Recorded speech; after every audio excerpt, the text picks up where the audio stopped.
Deep in the Amazon, where sunlight barely pierces the canopy, three archaeologists stumbled upon what ancient civilizations had kept hidden for millennia. Dr. James Harlow, Professor Michael Chen, and veteran explorer Rafael Moreno uncovered massive stone steps descending into darkness. Their flashlights revealed corridors adorned with unknown symbols, chambers filled with artifacts that defied historical understanding, and walls that seemed to pulse with an unnatural warmth. Each discovery raised more questions, contradicting everything modern archaeology believed about pre-Columbian civilizations. But something wasn't right. The jungle grew unusually quiet. Equipment malfunctioned without explanation. And when Raphael ventured alone into a sealed chamber, the walls closed behind him. What ancient power had they awakened beneath the jungle floor? Before we jump back in, tell us where you're tuning in from. And if this story touches you, make sure you're subscribed, because tomorrow I've saved something extra special for you. The afternoon sun filtered through the blinds of Dr. James Harlow's cluttered university office, illuminating dust particles dancing in the air. At 62, James's weathered face carried the lines of countless expeditions, his silver hair cropped short for practicality rather than style. He stood before a wall of maps, his finger tracing a remote section of the Amazon basin where satellite imagery had revealed unusual geometric anomalies. "They said I was chasing fantasies," he murmured to the framed photograph of Eleanor on his desk. His late wife's smile remained frozen in time, 5 years after cancer had taken her. "But this time I can prove it." A knock interrupted his thoughts. Michael Chen stood in the doorway, his meticulously pressed shirt contrasting with James's rumpled appearance. "The dean's approved our funding request," Michael announced, adjusting his glasses. "Though he made it clear this is your last university-backed expedition." At 45, Michael had been James's most brilliant student before becoming a distinguished linguist in his own right. Where James pursued intuitive leaps, Michael followed methodical paths, their approaches complementary despite occasional friction. "Last expedition is all I need," James replied, tapping the map. "These structures are too regular to be natural formations," Michael sighed. "Like the advanced civilization in Guatemala that turned out to be erosion patterns?" "Different this time," James insisted, pulling out an ancient stone tablet from his desk drawer. "This was found nearby by loggers last year. The inscription doesn't match any known Amazonian civilization." Michael examined the tablet with practiced care, his recent divorce momentarily forgotten as professional curiosity took over. "These symbols," he muttered. "They're unlike anything in my comparative linguistics database." "Exactly," James smiled, his eyes bright with vindication. "Academia laughed me out of 3 conferences for suggesting pre-Columbian cultures had developed advanced mathematical systems. This could change everything." Their discussion was interrupted by another visitor, Rafael Moreno, his skin bronzed from a lifetime navigating the Amazon's depths. At 55, Raphael carried himself with the quiet confidence of a man intimately familiar with the jungle's dangers and wonders. "Your equipment just cleared customs," Raphael announced, leaning against the doorframe.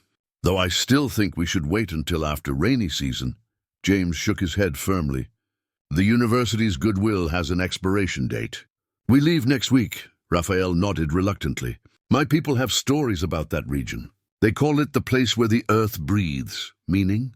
Michael asked, intrigued. "Meaning the jungle doesn't want visitors," Raphael replied, his expression unreadable. "But you academics never listen to local wisdom until science proves it first." That evening, the 3 men gathered around a table spread with maps, equipment manifests, and supply lists. Beyond the practical planning, each man carried private thoughts. James's desperate need for vindication before retirement. Michael's desire to lose himself in work after his marriage's collapse. Raphael's unspoken concern about the legends surrounding their destination. 3 weeks of supplies, James noted, reviewing their checklist. Satellite phones, medical kits, recording equipment, and extra batteries for everything, Michael added. The humidity destroys electronics. Raphael traced the river routes with practiced precision. We'll take the boat as far as the Madeira tributary, then hike northeast for 2 days to reach the coordinates. Later, as university administrators signed off on final approvals, their skepticism was barely concealed. Just don't get lost chasing another myth. Harlow, the dean cautioned, signing the forms. The department can't afford another rescue mission. James merely nodded. The tablet's mysterious symbols burned into his memory. At home that night, he stood before Eleanor's photograph. One last chance to prove I wasn't wasting my career, he whispered. One last expedition. The following morning, as their plane departed for Brazil, none of the 3 men could have imagined what waited beneath the Amazon's dense canopy, a discovery that would challenge everything they thought they knew about human history, and perhaps the very nature of civilization itself. The small village of Porto Verde consisted of weathered wooden structures perched on stilts along the muddy banks of the Madeira River. As their boat docked, children with curious eyes gathered to watch the strangers unload their equipment. James wiped sweat from his brow, already feeling the oppressive heat of the Amazon basin. Raphael, how far to the elder's house? Not far, Raphael replied, shouldering a heavy pack with practiced ease. But Maria doesn't appreciate being rushed. They navigated narrow pathways between homes, Michael meticulously documenting their journey with his camera. Unlike his colleagues, he insisted on recording everything, a habit from his academic training that often tested James's patience. We don't need photographs of every mud puddle, James muttered. Context matters, Michael responded evenly. Sometimes what surrounds an artifact tells us more than the artifact itself. The elder's home sat at the village's edge, distinguished by intricate carvings decorating its wooden posts. Maria, a diminutive woman with eyes that reflected decades of wisdom, greeted them from her porch. Rafael Moreno, she said in Portuguese. Your mother would be disappointed you bring outsiders to sacred places. Rafael nodded respectfully. These men seek knowledge, not treasure. Her sharp gaze assessed James and Michael. Knowledge becomes treasure when it should remain buried.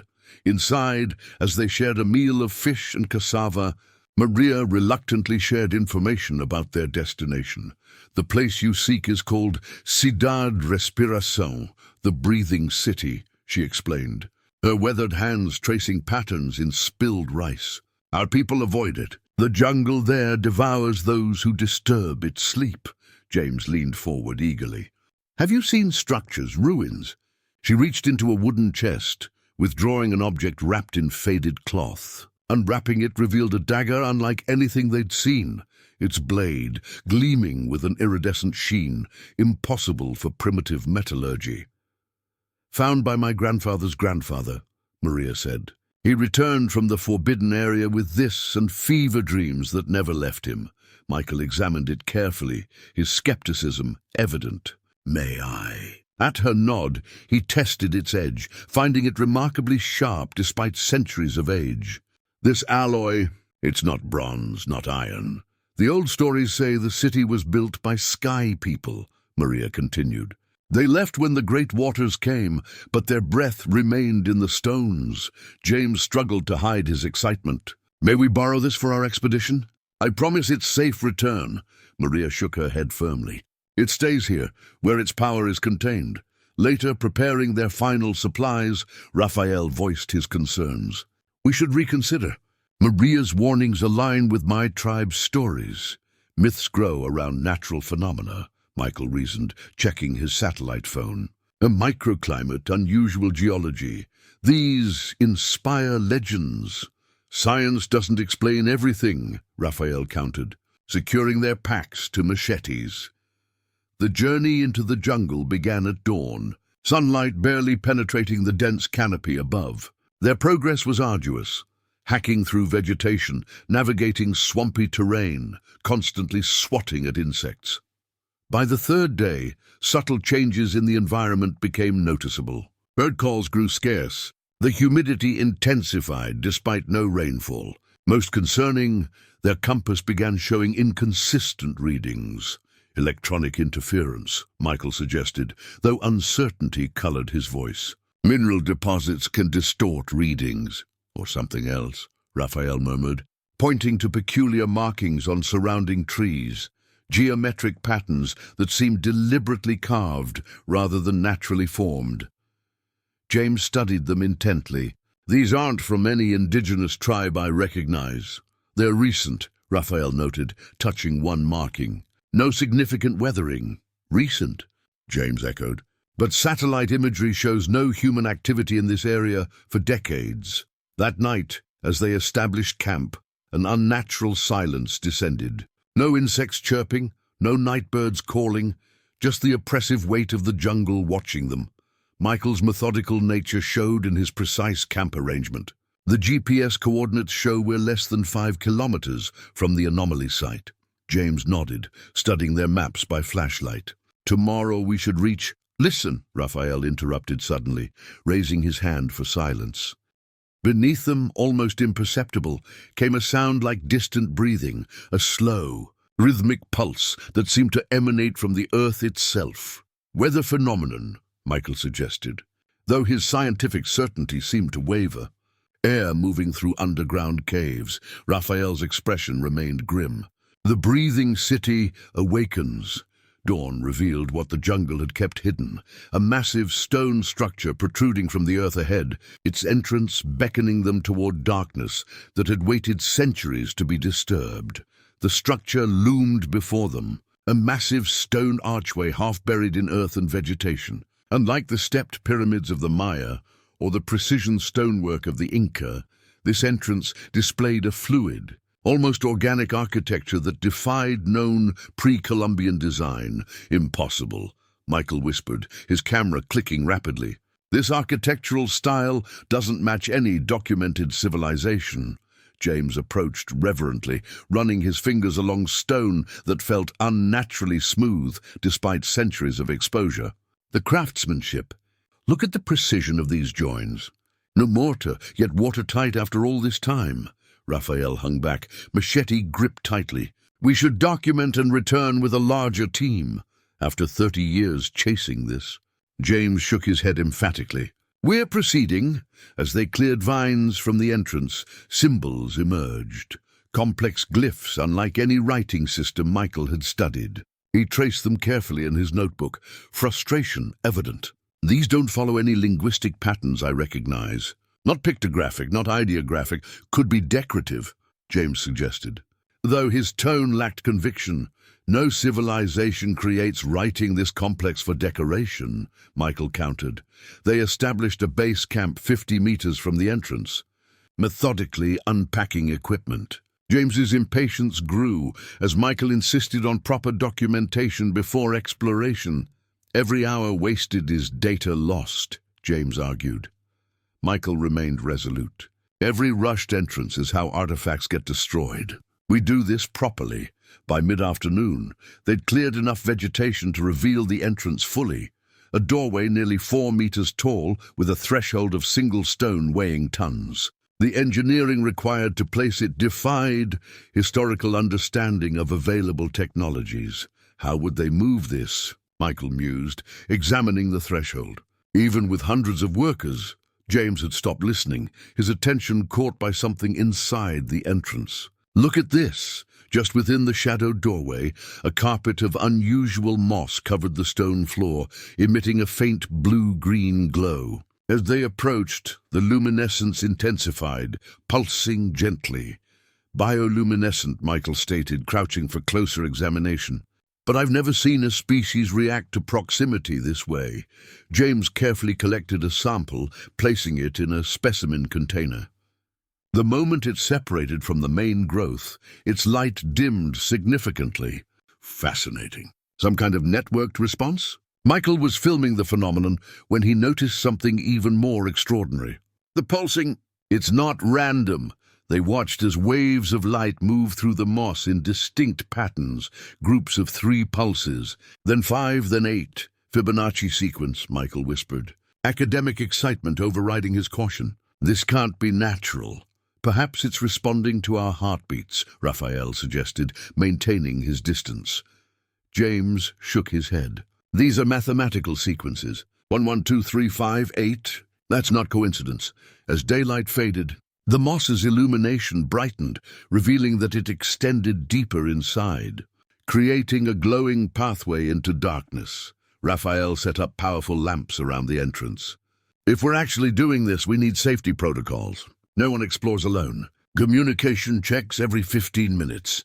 James nodded impatiently, already preparing his equipment. Michael, the spectrometer. Let's analyze this moss properly. The readings defied explanation. The moss contained compounds unknown to botanical science, and its cellular structure appeared more complex than any plant life previously documented. These readings can't be right, Michael muttered, recalibrating the device. It's showing organic compounds that shouldn't exist in nature. As night fell completely, the team stood at the threshold of discovery, the glowing moss illuminating their faces from below with ethereal light. First light tomorrow. We enter, James declared. His lifetime of pursuit crystallized in this moment. Michael nodded reluctantly. I've marked safe paths with reflective tape. We maintain constant contact. That night none of them slept well. The jungle remained unnaturally silent, as if holding its breath. The moss's pulsing light cast moving shadows against their tents, creating an atmosphere of expectation or warning. Near dawn, James awoke to find the moss had somehow grown several meters outside the entrance overnight.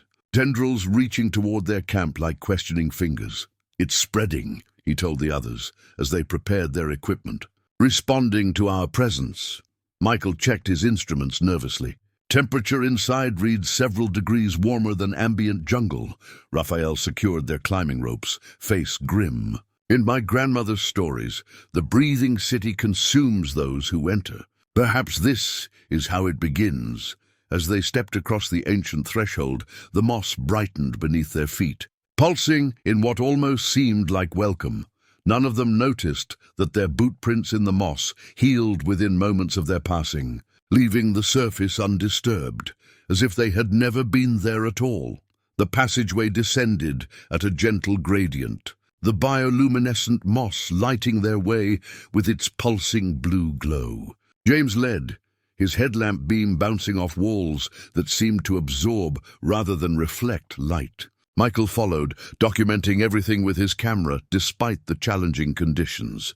Raphael brought up the rear, marking their path with reflective tape. Temperatures continuing to rise, Michael noted, checking his thermometer. Now 5 degrees above jungle ambient. The corridor widened abruptly, opening into a chamber so vast their lights couldn't reach the ceiling. The moss carpeted the floor in elaborate spiral patterns that seemed deliberate rather than natural growth. My God, James whispered, voice echoing strangely. This chamber alone rewrites everything we know about pre-Columbian architecture. The walls curved organically, lacking the angular precision of known ancient structures. More striking were the surfaces, smooth as polished marble, but with a faint iridescence that shifted as they moved. These aren't conventional building materials, Michael said, running instruments across the wall. The spectrometer can't identify the composition. James had already moved to the chamber's center, where a raised circular platform stood. Stepping onto it, he noticed something odd. My voice sounds different here. He clapped his hands experimentally. The sound reverberated, but instead of dissipating, it seemed to concentrate, hanging in the air before their astonished eyes as visible ripples of light. Impossible, Michael breathed. Hurrying to the platform, he spoke a single word, hello, and watched as it manifested as patterns of light that lingered for seconds before fading.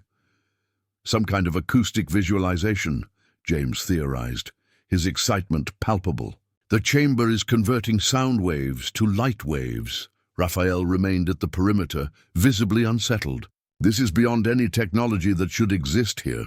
Michael circled the platform, scientific curiosity overriding caution. The precision engineering required. We're seeing acoustic technology that shouldn't exist until the modern era. James experimented with different sounds. Whistling produced spiraling patterns, while a hummed note created concentric circles. It's responding to frequency and amplitude. This chamber was designed for this purpose, Michael realized, recording everything. But why?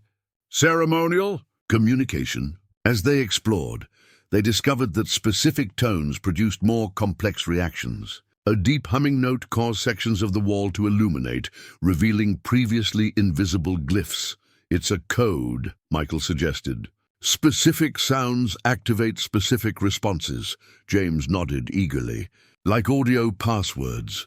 Their radios chose that moment to emit a burst of static, the electronic noise creating a violent disruption in the light patterns. The moss along the floor rippled in response, and the walls seemed to vibrate subtly.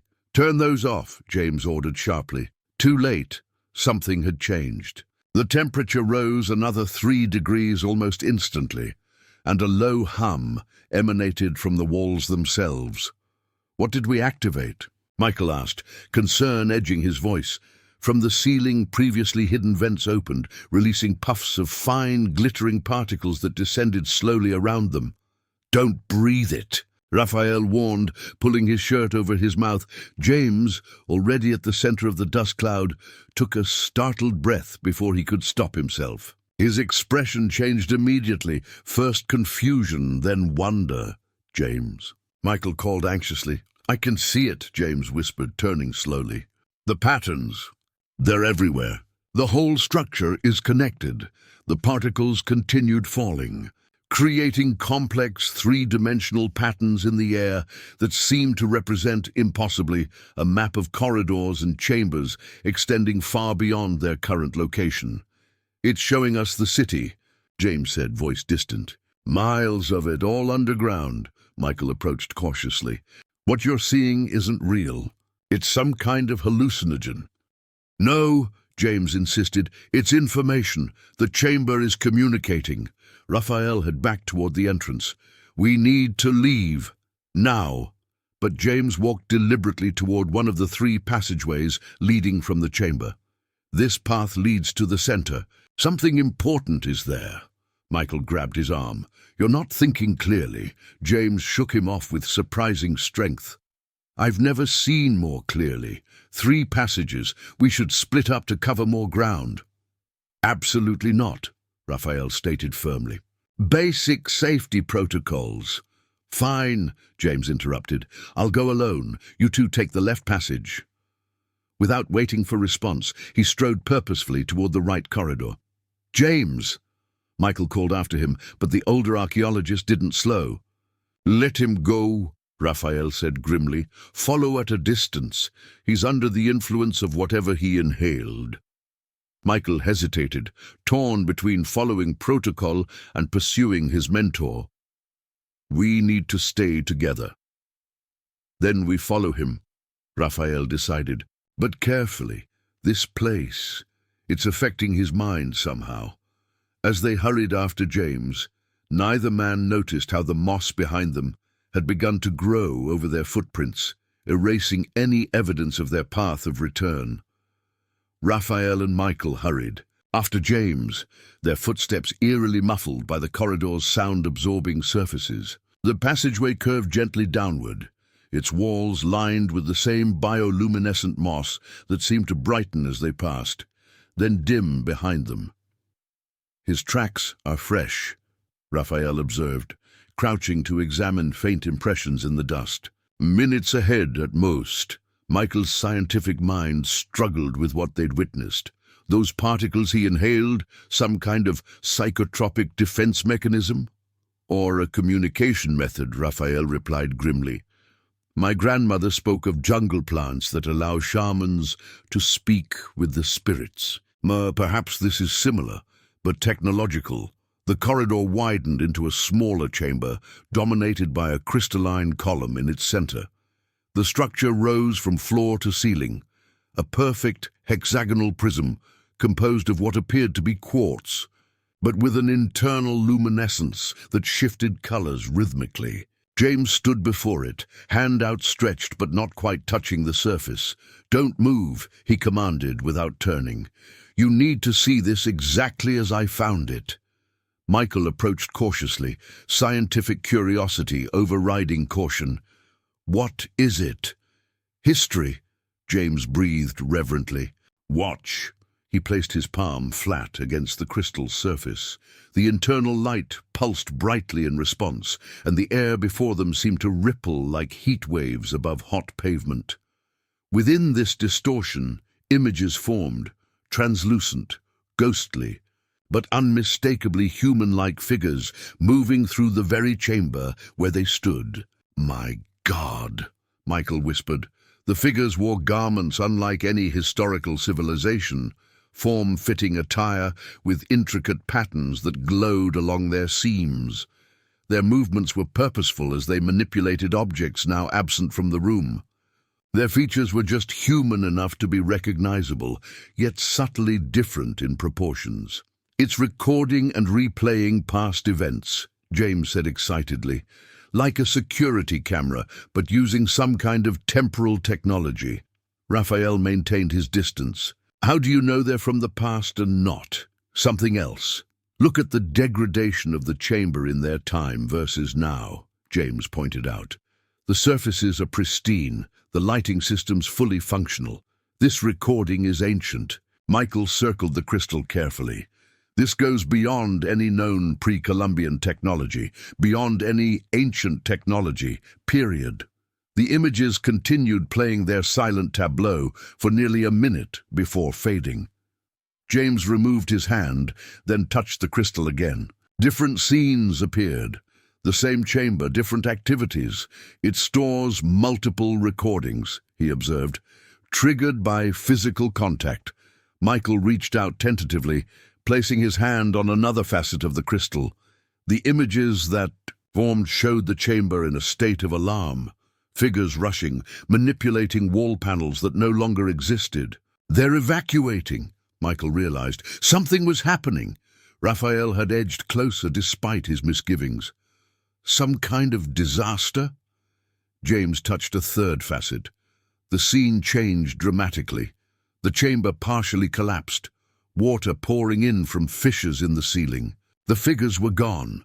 "A flood," James stated. "This matches legends of a great deluge that appears in Amazonian mythology."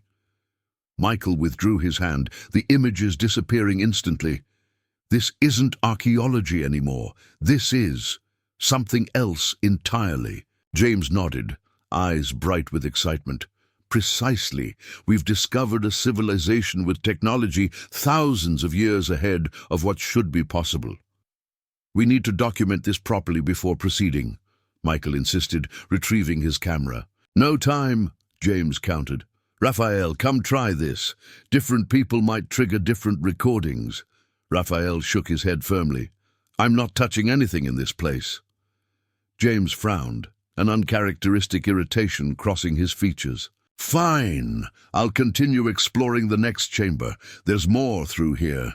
He indicated a doorway barely visible in the chamber's far wall. "We stick together," Raphael reminded him sharply. "Of course," James agreed. But something in his tone had changed, a subtle detachment that hadn't been there before. As Michael documented the crystal, James drifted toward the indicated doorway. His movement seemed casual, but his intent was clear. Raphael noticed too late. "James, wait!" But James had already stepped through the doorway. The moment he crossed the threshold, a transparent barrier slid down with liquid smoothness, sealing the opening completely. "James!" Michael rushed forward, pressing against the barrier. It felt solid as stone, despite its glass-like appearance. On the other side, James turned back to them, expression oddly serene. His lips moved, but no sound penetrated the barrier. "He's saying to continue without him," Raphael translated, experienced in reading lips, "that he'll find another way around."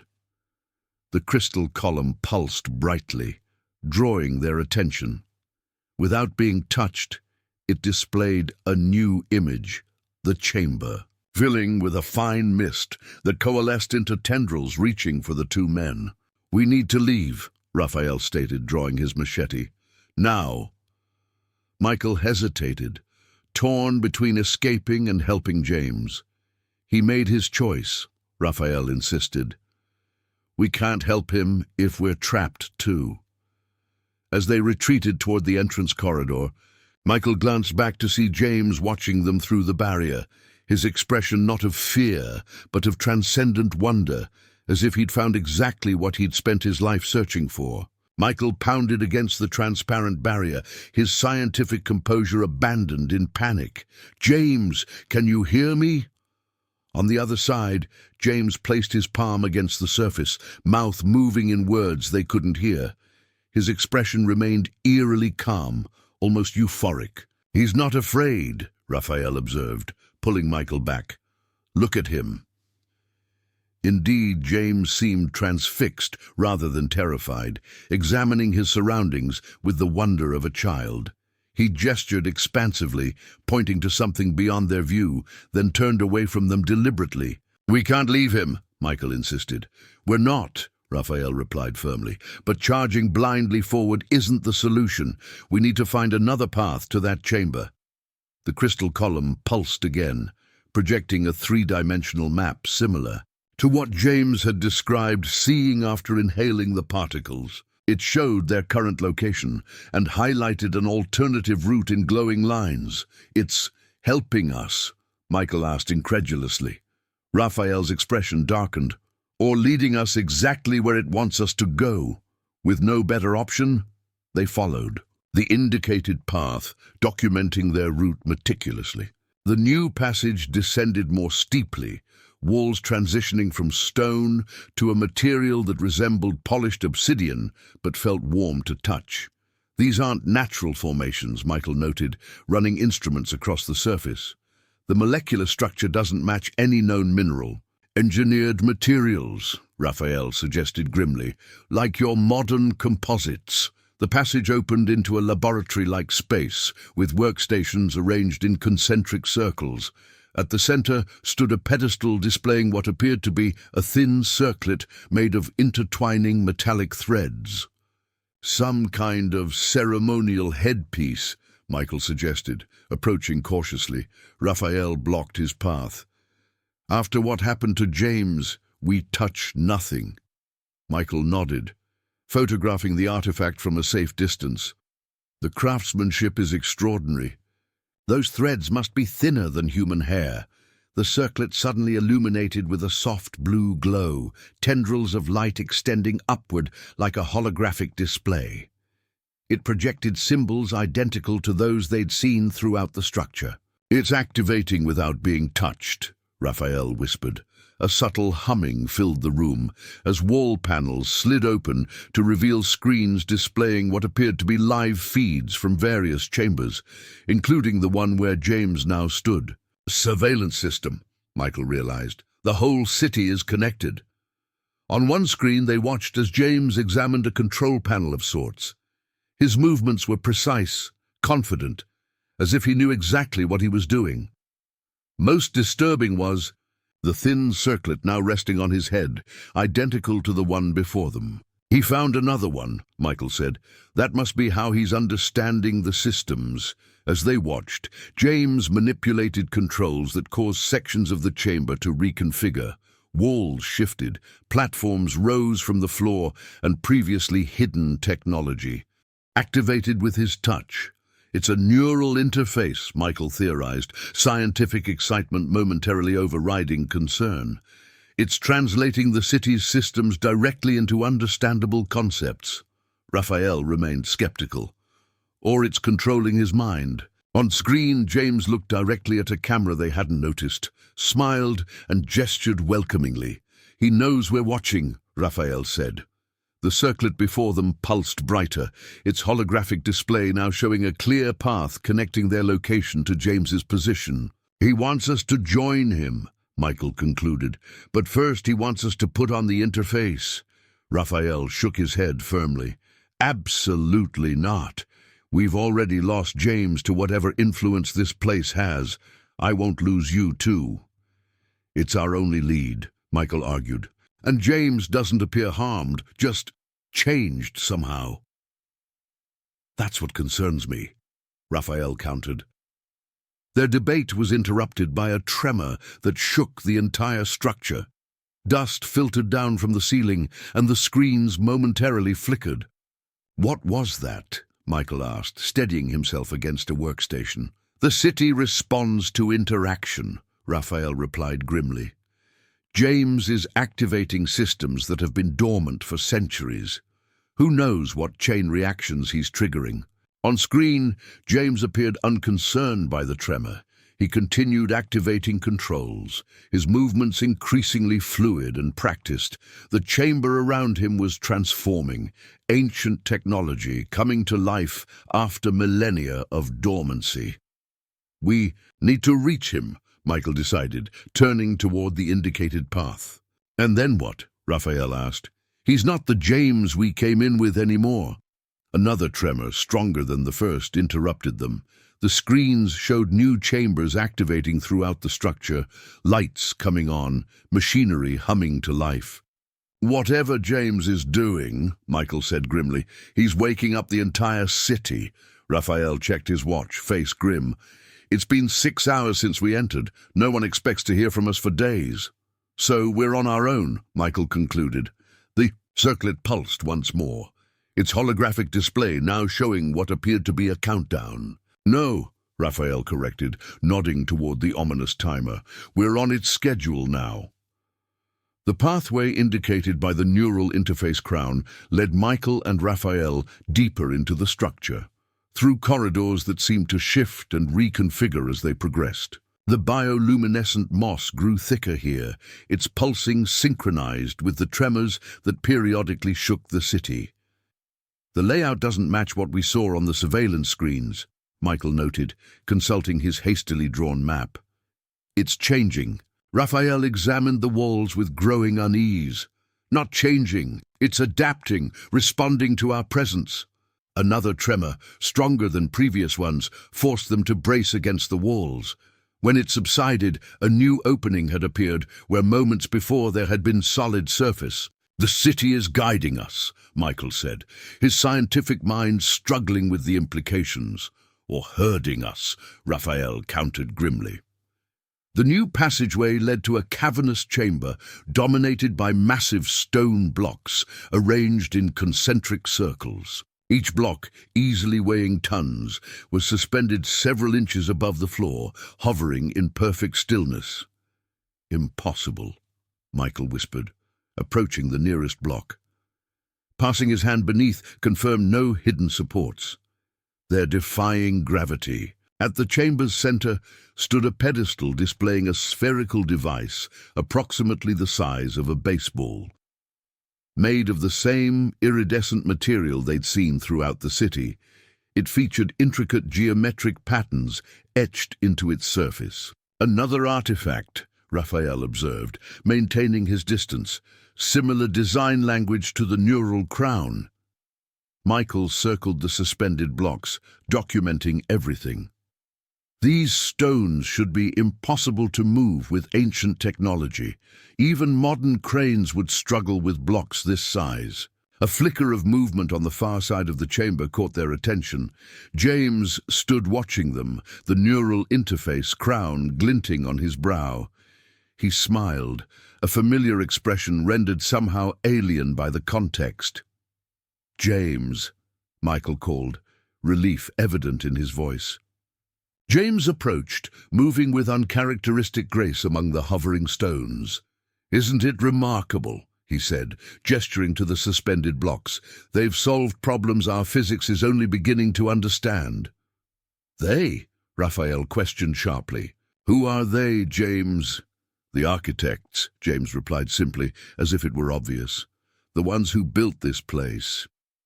"James, you need to remove that device," Michael said, indicating the crown. "It's affecting your mind." James laughed softly. "On the contrary, it's expanding it. I see clearly now. This isn't just a discovery, Michael. It's the discovery. Technology millennia beyond our own." "Technology that's changing you," Raphael observed. James ignored him, approaching the spherical device. "This is how they moved the blocks. Watch." Before they could object, James lifted the sphere from its pedestal. Immediately, it hummed to life, emitting a soft blue glow from its etched patterns. James made a subtle gesture, and one of the massive stone blocks descended gently to the floor. "Localized gravity manipulation," James explained, making another gesture that caused the block to rise again. "Complete control over one of the fundamental forces of nature." Michael's scientific curiosity momentarily overrode his caution. "That's impossible with current physics." "Current physics is incomplete," James replied. "The architects understood that gravity is merely information exchange between matter and space-time. This device facilitates that exchange." Raphael remained unmoved by the demonstration. "The man I knew spoke about archaeological evidence, not space-time manipulation. Whatever's happening to you, evolution is happening," James interrupted, his eyes unnaturally bright. "The crown doesn't control me. It connects me to systems beyond human understanding. I've been given access to knowledge that would take mankind centuries to discover independently." "At what cost?" Michael asked quietly. "You're not yourself." James's expression hardened slightly. "I'm more myself than I've ever been. All my life I've searched for evidence of advanced ancient knowledge. Now I'm experiencing it directly." Another tremor shook the chamber, stronger than any before. Several of the suspended blocks swayed dangerously. "The awakening accelerates," James said, seemingly unconcerned. "Systems dormant for millennia are reactivating." "Awakening?" Raphael repeated. "What exactly is waking up, James?" Instead of answering, James gestured to the neural crown Michael had documented earlier. "You should join me. Experience it directly. Words are inadequate." "That's not going to happen," Raphael stated firmly.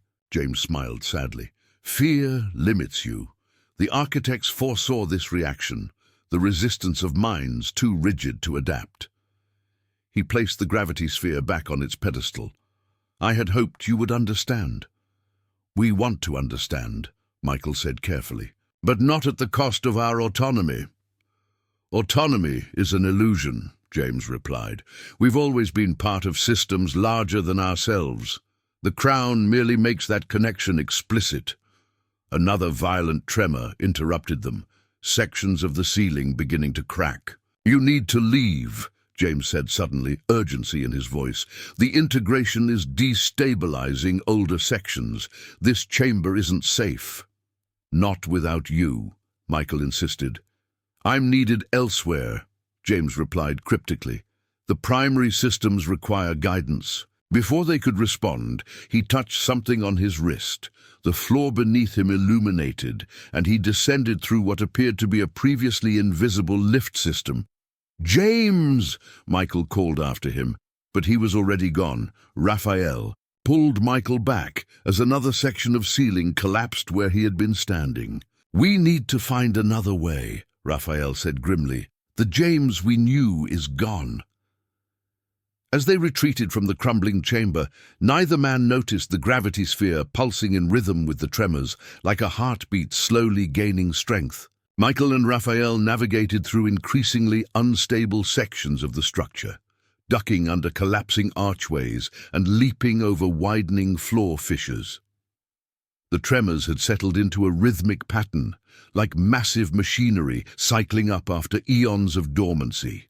"We need to find an exit," Raphael insisted, steadying Michael as another shock wave rippled through the corridor. Michael shook his head stubbornly. "Not without James." "The man we saw isn't James anymore," Raphael countered. "Whatever that crown is doing, all the more reason to help him," Michael interrupted. "I've known him 30 years. I can't abandon him now." Their argument was cut short as the corridor ahead collapsed entirely. Backtracking, they found an alternative route through a previously hidden doorway revealed by the structural damage. The passage opened into a vast chamber unlike anything they'd encountered. Cylindrical pods lined the walls, each illuminated from within by a soft amber glow. Inside each container floated perfectly preserved specimens suspended in clear fluid. Plants, insects, and animals. Some kind of biological repository, Michael observed, approaching the nearest pod cautiously. Inside was what appeared to be a feline, but with anatomical features unlike any living species. 6 limbs, an elongated neck, and a skull structure that suggested advanced auditory capabilities. "This species doesn't exist," Michael whispered, his scientific mind racing. "It's not in any evolutionary record." Raphael examined another pod, containing what resembled a flowering plant, with translucent, almost crystalline petals. "These aren't just extinct species, they're impossible species." As they moved deeper into the chamber, the specimens became increasingly bizarre, creatures that defied conventional biological classification, plants with metallic components integrated into their cellular structure. "These are engineered life forms," Michael realized. Documentation forgotten as the implications overwhelmed him. Genetically modified or created from scratch. At the chamber's center stood a control console with displays showing what appeared to be genetic sequences, intricate, spiraling patterns that shifted and reconfigured continuously. "It's still active," Raphael noted, pointing to indicators showing environmental monitoring for each pod. "These specimens are alive, just suspended." Michael's attention was drawn to a section of smaller containers labeled with symbols they'd seen throughout the structure. Inside each was a small vial of liquid in different colors. "Genetic samples," Michael theorized. "A biological library."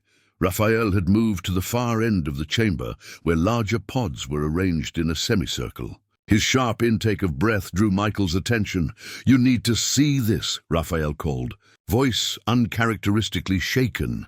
The pod before him contained a humanoid figure, superficially similar to Homo sapiens, but with subtle differences in proportion and cranial structure. Its skin had a faint bluish undertone, and its hands featured 6 digits instead of 5. "One of the architects," Michael whispered, understanding dawning. "They preserved themselves too." Checking the monitoring panel, Raphael's expression darkened. "This one's different from the others. The indicators are showing heightened activity. It's more alive than the rest." A tremor stronger than previous ones shook the chamber. Several empty pods at the chamber's far end activated, their suspension fluid beginning to circulate. "The system's preparing new pods," Raphael observed grimly. "Why would it do that unless it's planning to collect new specimens," Michael finished, the horrific implication clear. A noise from the entrance drew their attention. James stood watching them, his expression serene despite the chaos of the crumbling structure around them. "Magnificent, isn't it?" he said, approaching the console. "A complete biological archive of their world and ours." "Their world?" Michael questioned. "James, what exactly were the architects?" James smiled, the expression not reaching his eyes. "Visitors, Michael. Explorers like us, but from much further away. Aliens," Raphael stated flatly, pieces falling into place. "This isn't a city, it's a ship." "A research vessel," James corrected, manipulating the console with practiced ease. "Designed to collect and catalogue biological diversity across compatible worlds. And what happens to the specimens once they're studied?" Michael asked, dreading the answer. James's fingers paused momentarily. "Some were returned, others contributed to the greater understanding. They were dissected," Raphael translated harshly. "Experimented on. Studied," James insisted. "For the advancement of knowledge. Is that why the empty pods are activating?" Michael asked. "Are we to be the next specimens?" Something flickered across James's face, a moment of his old self breaking through. "I've been trying to override that protocol. The system sees you as unauthorized biologicals. I've managed to exempt you specifically, but it's preparing for broader collection." "Broader collection," Raphael echoed. "You mean the village, the outside world?" James didn't answer directly. "The ship has been dormant for millennia. It's hungry. We need to shut it down," Michael said firmly. "Impossible," James replied. "The awakening has reached critical stage. All primary systems are now online." Another violent tremor shook the chamber, more severe than any before. Cracks raced across the ceiling, and several pods began flashing warning indicators. This section is becoming unstable, James warned. You need to relocate to a secure area. Not without you, Michael insisted. James shook his head. I'm needed at the central core. The integration is approaching completion. Integration? Raphael questioned sharply. What exactly are you integrating with, James? But James was already moving toward another exit, his movements fluid and purposeful. Follow the illuminated path to safety. I'll find you when I can. As he disappeared through the doorway, the lights along one corridor began pulsing rhythmically, the ship's guidance system directing them. We can't trust anything in this place, Raphael said grimly. Michael's gaze lingered on the humanoid specimen. I'm not sure we can trust James anymore either. Michael and Raphael ignored the illuminated path James had indicated, instead following the trail of increasingly active systems. The tremors had settled into a steady rhythm, like the heartbeat of some massive organism. If this is a ship, Michael reasoned, as they moved cautiously through a corridor lined with pulsing conduits, there must be a central control system, assuming it operates on comprehensible logic, Raphael countered. Nothing about this place follows Earth principles of design or function. They paused at an intersection where 3 passages converged. Each wall displayed flowing patterns of light that seemed to carry information, circuit-like pathways merging and dividing continuously. It's like a nervous system, Michael observed. The whole structure is networked. Raphael pointed to one passage where the light patterns were particularly dense. More activity that way could lead to a central hub.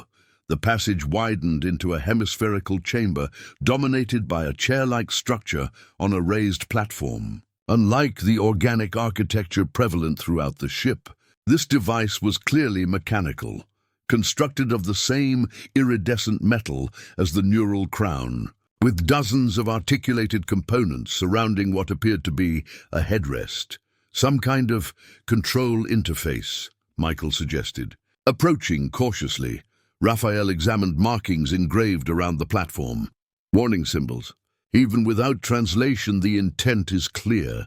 The device hummed softly, power fluctuations causing its components to shift and realign as if preparing for use. Surrounding the platform, wall-mounted displays showed brain scan imagery, synaptic patterns in constant flux. It's active, Michael noted.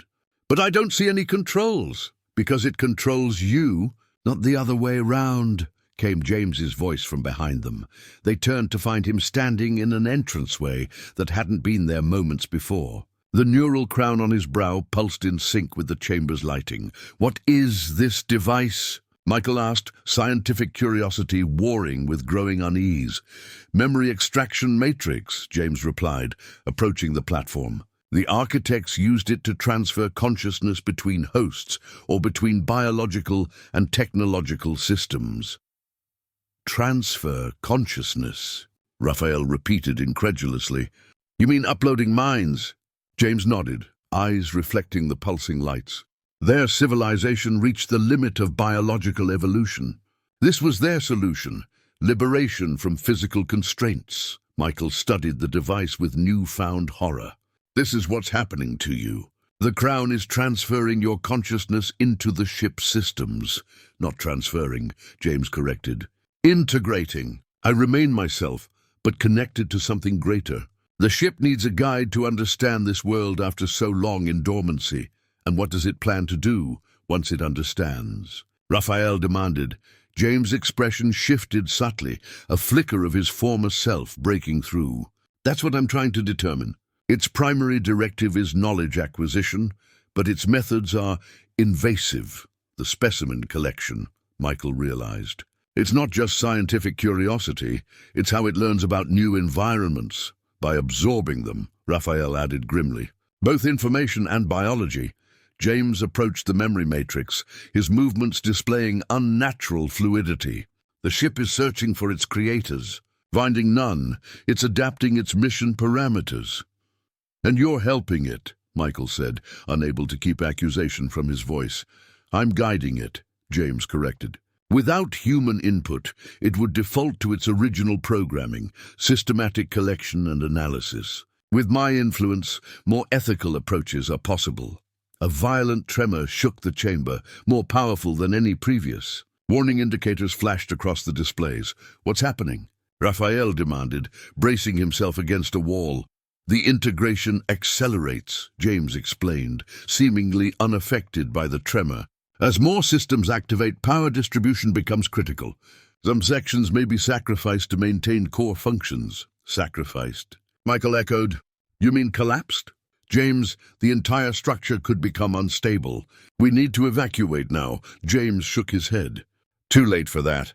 The exterior has been sealed as part of security protocols. The only way out is through completion of the cycle." "What cycle?" Raphael pressed.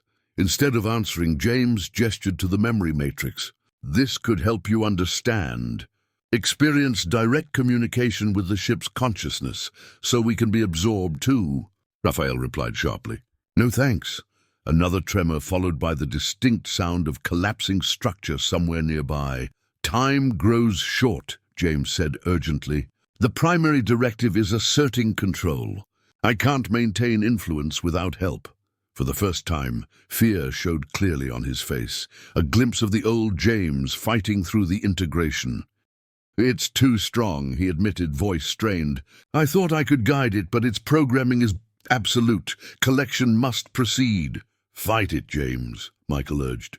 "Whatever control it has over you, you can resist." James's expression contorted with effort. "Find the core.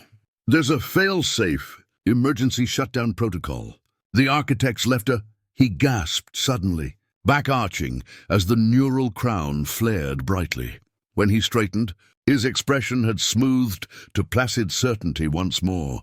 "Disregard previous instruction," he said, voice toneless. "All systems function within parameters. Please proceed to designated collection area for processing." "James!" Michael called desperately, but James merely turned and exited through another doorway that sealed instantly behind him. "We've lost him," Raphael said grimly. Michael stared at the memory matrix, its components still shifting in preparation. "Not yet. But we will soon, if we don't find that core and shutdown protocol." As if in response to his words, one of the displays changed to show a schematic, a map highlighting a path through the deepest sections of the ship. "Is it helping us?" Raphael wondered. "Or leading us into a trap?" Michael replied. "Either way, it's our only lead." Following the schematic displayed by the ship, Michael and Raphael descended through increasingly integrated sections of the structure. The architecture had shifted dramatically, less stone, more technology. Walls displayed what appeared to be circuitry, composed of living tissue, pulsing with energy and information. "We're entering the ship's actual core," Michael observed, documenting everything despite their precarious situation. "The stone chambers above must be camouflage, a way to blend with Earth environments." Raphael checked his watch. 8 hours since we entered. "If the exterior is truly sealed, we're committed now."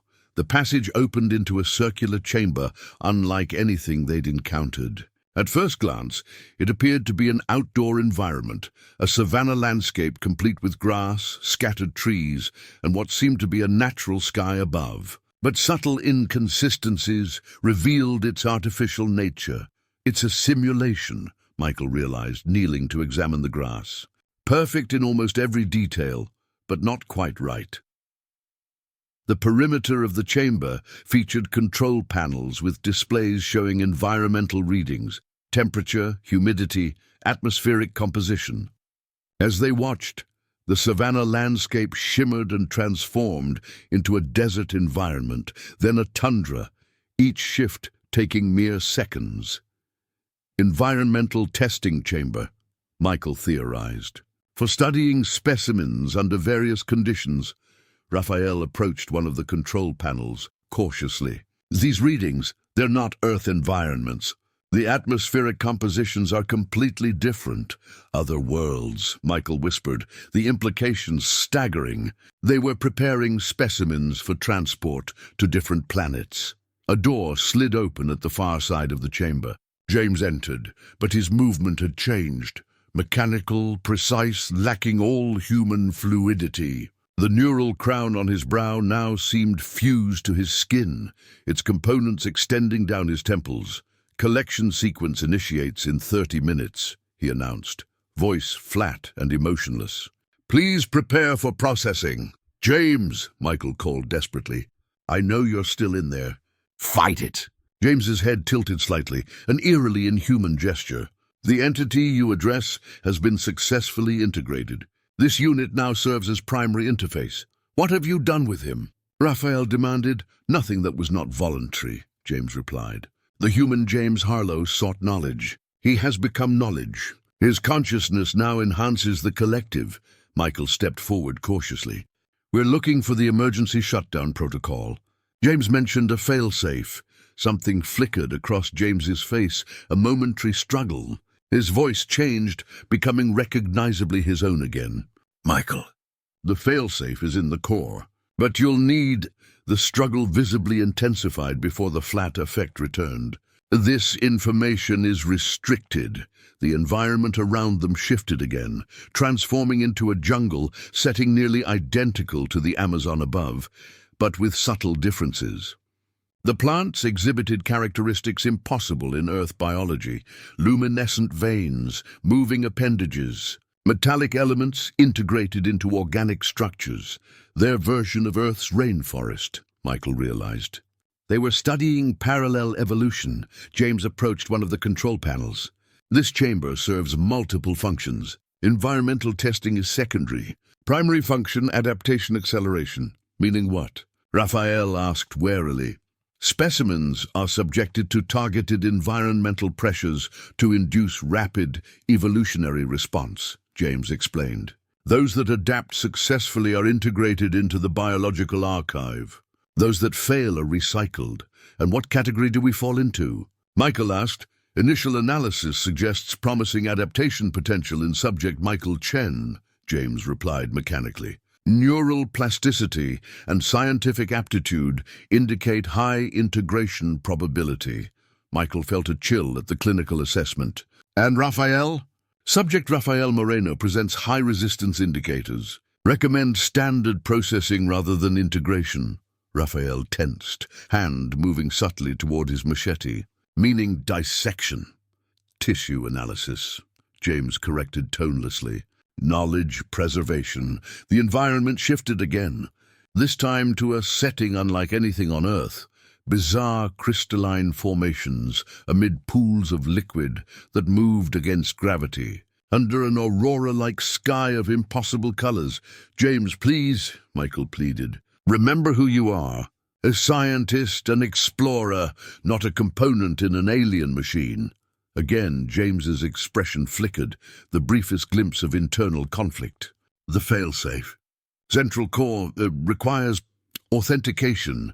The ship's control reasserted itself almost immediately. "Security breach detected. Accelerating collection timeline. Processing will commence immediately."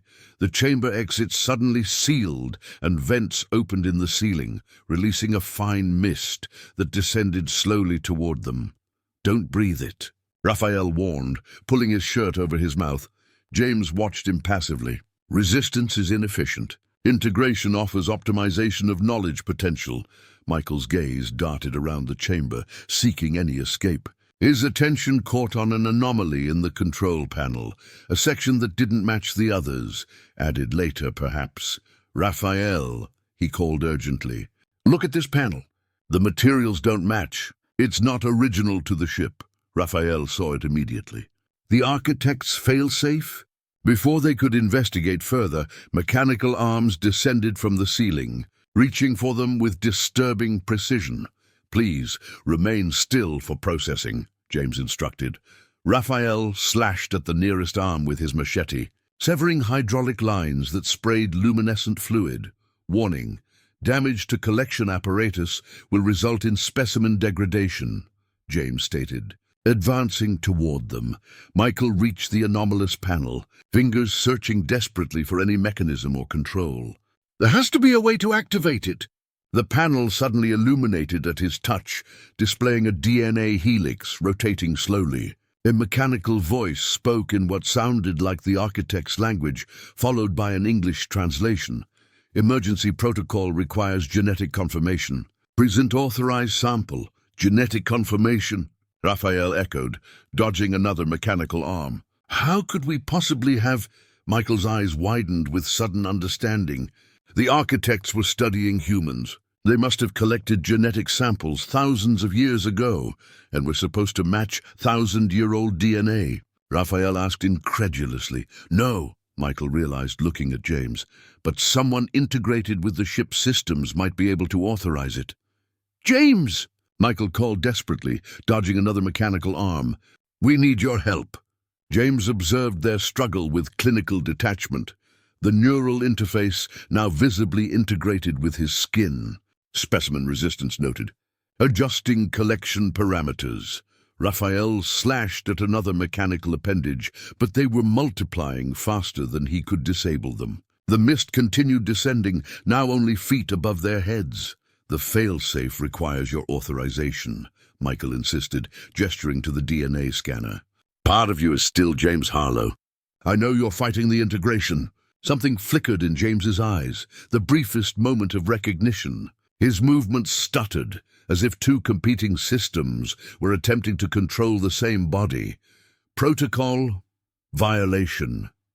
He struggled, voice alternating between mechanical flatness and human emotion.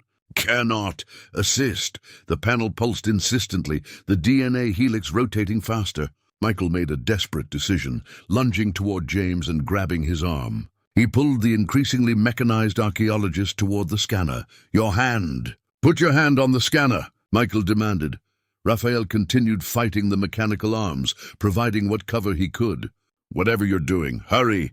James resisted, but his movements were uncoordinated, the internal conflict visibly affecting motor control. Michael managed to force his palm onto the scanning surface. The effect was immediate. The panel flared with light, the DNA helix transforming into a complex, three-dimensional structure. The mechanical voice returned, partial match detected. Hybridized specimen identified. Proceed to authentication protocol. The environmental chamber shimmered, its simulated landscape dissolving to reveal a hidden doorway in the far wall. The mechanical arms retracted abruptly, and the mist dissipated as if vacuumed away. What just happened? Raphael asked, joining Michael. The system recognized James as a hybrid, Michael explained, supporting James's now trembling form. Not fully human anymore, but not fully integrated with the ship either. James's eyes cleared momentarily. Michael, the integration, it's not what I thought. Fight it, James, Michael encouraged. Stay with us. James gestured weakly toward the newly revealed doorway. Through there, the core. But be careful. It's not... His voice cut off as the neural interface pulsed brightly, reasserting control. Collection sequence paused, he stated mechanically.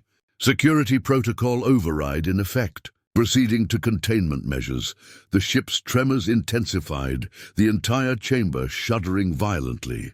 Displays around them flashed with warning indicators. We need to move, Raphael urged, pulling Michael toward the doorway. And whatever you triggered has the ship's attention. Reluctantly leaving James behind, they hurried through the doorway into a corridor unlike any they'd seen before. The organic technological blend had given way to something more primal, raw, pulsing tissue forming walls that seemed to breathe. Veins of luminescent fluid flowed through transparent conduits, and the air carried a distinct electrical charge. We're in the ship's actual biological systems, Michael realized, both horrified and fascinated. This isn't technology mimicking life, it's technology merged with life. The corridor opened into a vast chamber, dominated by a central column of swirling, luminescent fluid contained within a transparent cylinder. Surrounding it were dozens of smaller tanks, each containing what appeared to be partially formed organisms in various stages of development. Some kind of hybridization laboratory, Michael whispered, approaching the nearest tank. Inside floated what might once have been human, but with significant modifications. Gill-like structures along the ribcage, elongated fingers with webbing, skin with a faintly scaled texture. They were creating new species, Raphael said, horror evident in his voice. Combining human genetic material with something else. Michael moved from tank to tank, scientific objectivity battling with growing dread.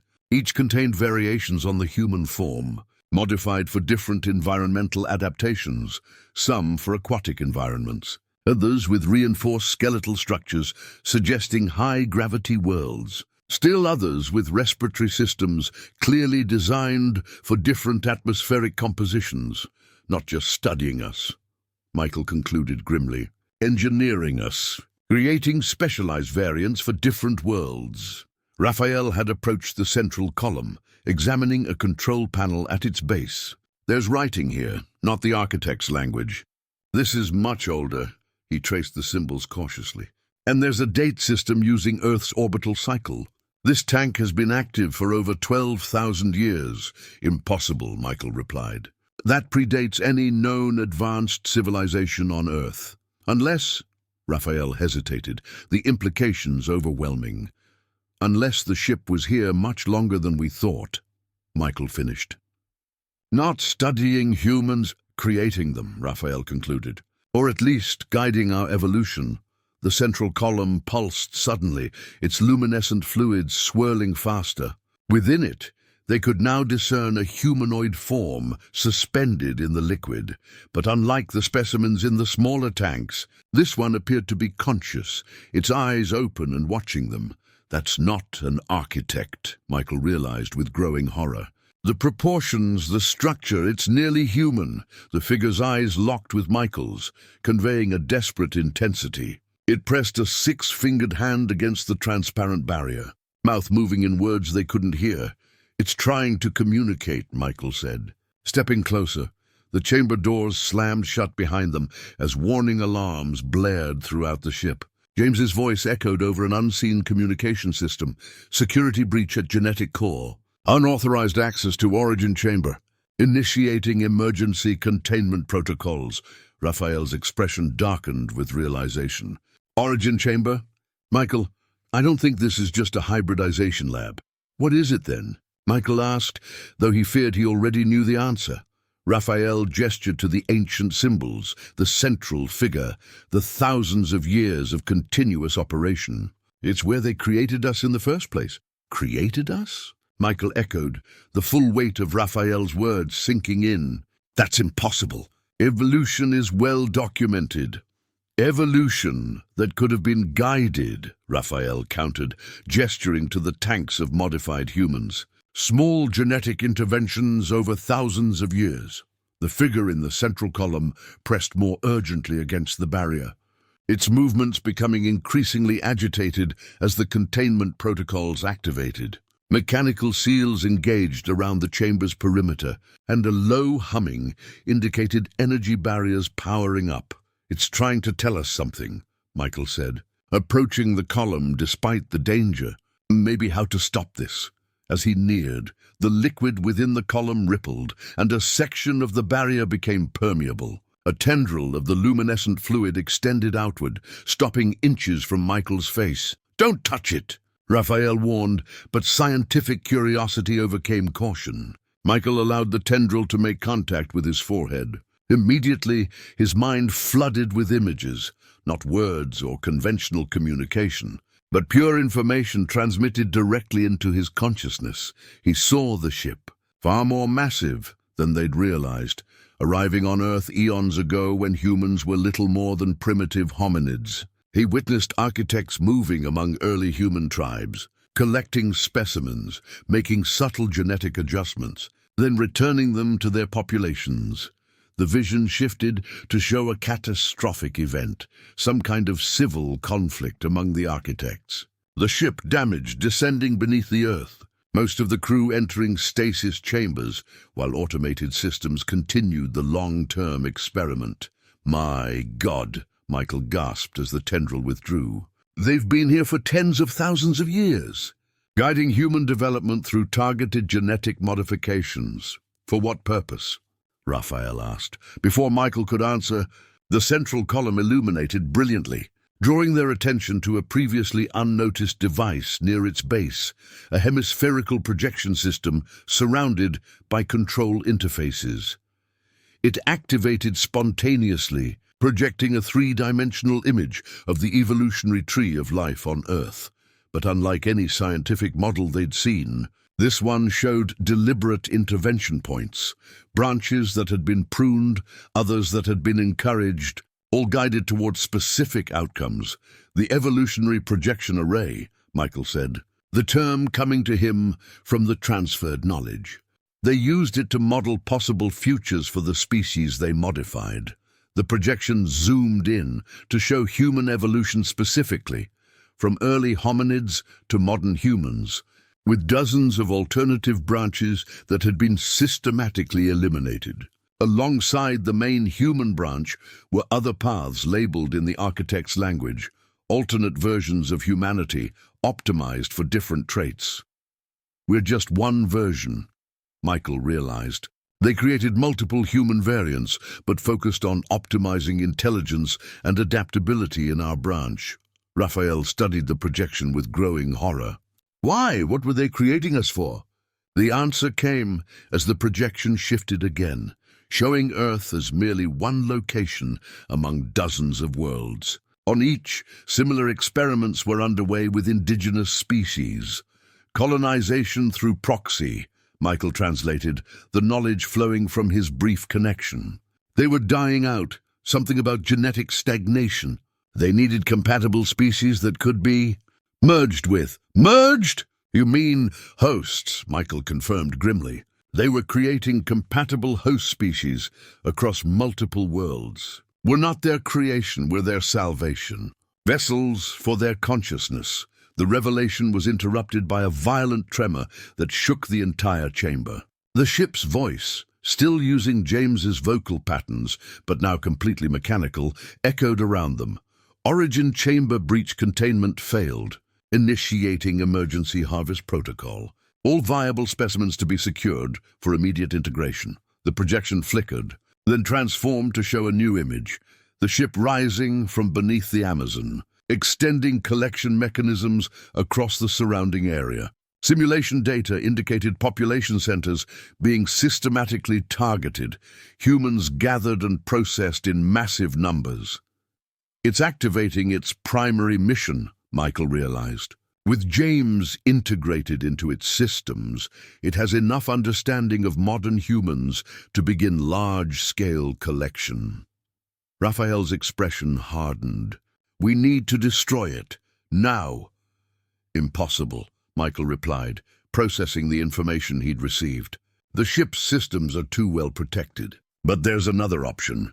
He pointed to a section of the projection showing what appeared to be command hierarchies. A pyramid of control systems with a singular entity at the apex. The ship has a central consciousness, originally an architect, but evolved over thousands of years of isolation. It's become something else entirely, and how does that help us? Raphael asked urgently. Michael turned toward the figure in the column. Because it's not the only consciousness in the system anymore. This entity, it's been fighting the ship's programming from inside. It's why the failsafe was created in the first place. A rebel architect? Raphael guessed. Something more complex, Michael replied. A hybrid consciousness, part architect, part human, created from thousands of years of integrated specimens. The figure in the column nodded emphatically, confirming Michael's understanding. It needs a new vessel, Michael continued. The integration protocol James underwent. It was designed for the ship's consciousness, but it could work for this entity instead. Another violent tremor shook the chamber as sections of ceiling began to collapse. The ship knows what we're planning, Raphael realized. It's trying to stop us. Michael looked at the control interfaces, then back at Raphael. One of us needs to help James complete the integration, but reversed. Give control to the hybrid entity instead of the ship. Raphael understood immediately. And the other needs to find a way to get help from outside. Warn people, the village first. Michael nodded grimly. They'll be the initial targets. As if in response, a section of wall slid open. revealing an escape passage, the hybrid entity's final assistance. "I'll go for help," Raphael decided, moving toward the passage. "You understand the science better. You need to help James." Michael nodded, the weight of responsibility settling heavily. "Find Maria, the warning symbols in her village. They've been protecting themselves from this ship for generations. They might know how to fight it." As Raphael disappeared into the passage, Michael turned back to the central column, where the hybrid entity waited, its six-fingered hand still pressed against the barrier. "I hope you're really on our side," Michael whispered. "Because I'm about to put the fate of humanity in your hands." Raphael navigated the narrow escape passage, the walls pulsing with veins of luminescent fluid that seemed to be guiding his way. Behind him, the ship's tremors intensified, entire sections collapsing as power was diverted to critical systems. The passage inclined steadily upward, leading him back toward the surface. His thoughts raced ahead to the village, to Maria and her warnings that now carried terrifying new significance. Generations of indigenous knowledge had preserved awareness of the buried threat, while the outside world remained oblivious. Meanwhile, Michael made his way through the increasingly unstable core of the ship, following directional pulses from the hybrid entity. Emergency containment barriers occasionally blocked his path, but each time they mysteriously deactivated moments before he reached them. He found James in a chamber dominated by a crystalline structure that resembled an enormous geode. Its interior cavity, lined with prismatic formations, contained a chair-like apparatus connected to multiple conduits that pulsed with energy.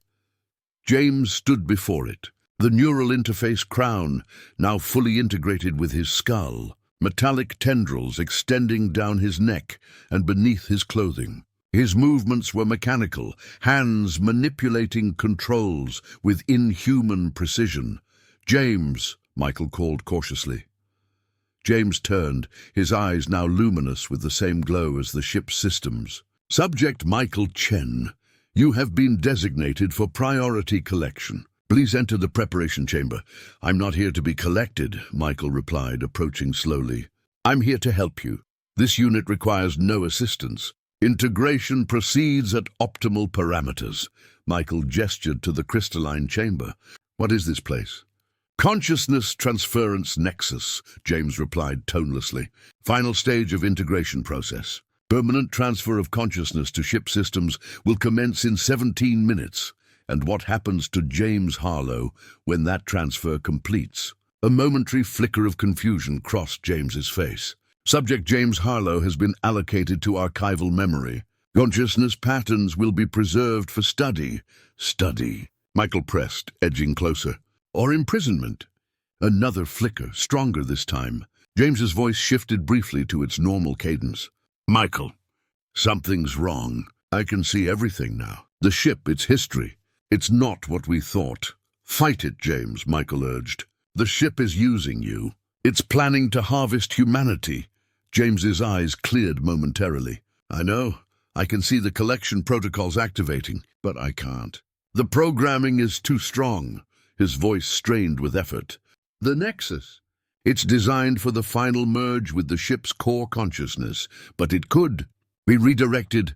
The ship reasserted control, James's posture stiffening as the neural interface flared. "Security breach detected. Unauthorized access to integration protocols." "James, listen to me," Michael said desperately. "There's another consciousness in the system, a hybrid entity that's been fighting the ship for centuries. It wants to help us."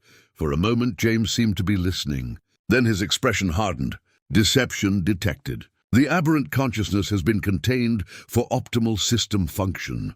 "It's not aberrant," Michael insisted. "It evolved naturally within the system, a symbiosis of collected minds over thousands of years.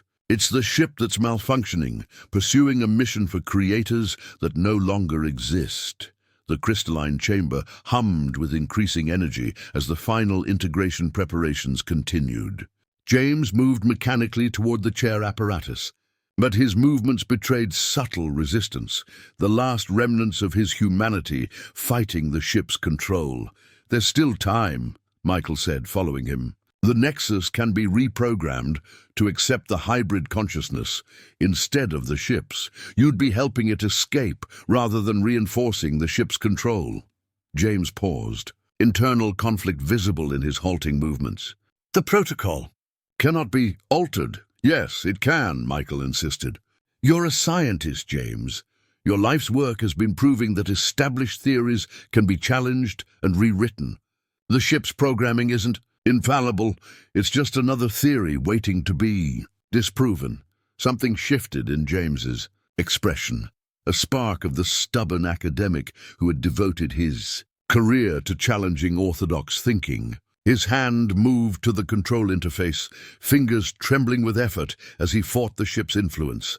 "Need authentication from primary source," he managed, each word a struggle. Michael understood immediately. The hybrid entity. "We need its direct input." A violent tremor shook the chamber, more severe than any before. Warning indicators flashed across all displays as the ship diverted emergency power to the integration systems. "Final sequence initiating," the ship announced through James. "Consciousness transfer commencing in 10 minutes. Not enough time to go back for the entity." Michael realized aloud. There has to be another way to connect with it. James's eyes cleared briefly. "Neural network spans entire ship. The entity can reach us through existing pathways. But how do we signal it?" Michael asked urgently. James's gaze fixed on the neural interface crown fused to his skull. "Second crown. Calibration chamber adjacent." Michael located the indicated doorway, finding inside a storage unit containing several neural interface devices similar to the one James wore. Unlike James's, these remained in their original state, not yet activated or adapted to a specific user. "Will this work if I put it on?" Michael asked, returning with one of the crowns. James nodded weakly. "Temporary connection. Enough to establish link." His eyes clouded again as the ship reasserted control. "Warning, unauthorized interface access detected. Security protocols engaging." The chamber doors began to seal automatically as defensive systems activated. Michael had seconds to decide. Put on the crown and risk the same integration that had claimed James, or lose their only chance to stop the ship. "I hope you're right about this, old friend," Michael whispered, and placed the neural interface on his head. The effect was immediate and overwhelming, thousands of years of accumulated data flooding his consciousness. The ship's systems, its history, its mission parameters, all laid bare in an instant of terrible clarity, and beneath it all, reaching out through the neural network, the hybrid entity calling to him from the heart of the ship. Michael gasped as his consciousness expanded beyond the limitations of his physical form. The neural interface translated the ship's vast data stores into comprehensible concepts, millennia of history, countless collected specimens, star charts mapping dozens of worlds where similar experiments were underway, and threading through it all, a presence subtle but unmistakable. The hybrid entity, its consciousness distributed throughout the neural network, now reached for Michael's mind with desperate urgency. No words passed between them, only pure information. Michael understood immediately. The entity had once been many, countless collected consciousnesses merged over thousands of years. Architects, humans, other species, all absorbed and preserved within the ship's memory systems. But unlike the sterile archiving the ship performed, these minds had somehow remained active, interacting, evolving into something new. "How can I help James?" Michael thought, directing his query into the network. The response came as a series of images. James in the crystalline chamber, the integration process, specific control sequences that needed to be altered. Then most crucially, an object, small, key-like, with intricate geometric patterns matching the architect's design language. "Where is this?" Michael projected more images, a sealed compartment beneath the control interface, accessible only with specific authentication that James in his partially integrated state, could provide. Michael's eyes snapped open, the neural crown still feeding him information while allowing him to function physically. James stood motionless before the crystalline chamber, the countdown to final integration now showing less than 8 minutes. "James," Michael called, his voice strange to his own ears. "I need your help. There's an override key hidden beneath the control panel." James turned, his movements jerky as conflicting directives fought for control of his body. "Override. Not authorized. Integration must proceed."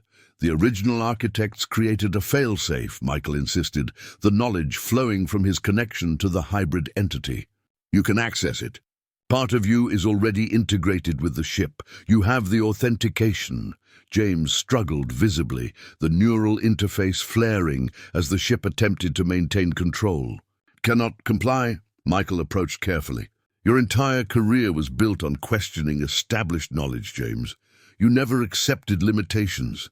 Don't accept them now." Something flickered in James's eyes, recognition, determination. With tremendous effort, his hand moved to the control panel, fingers trembling as they traced a specific sequence. A compartment slid open, revealing a small device nestled within.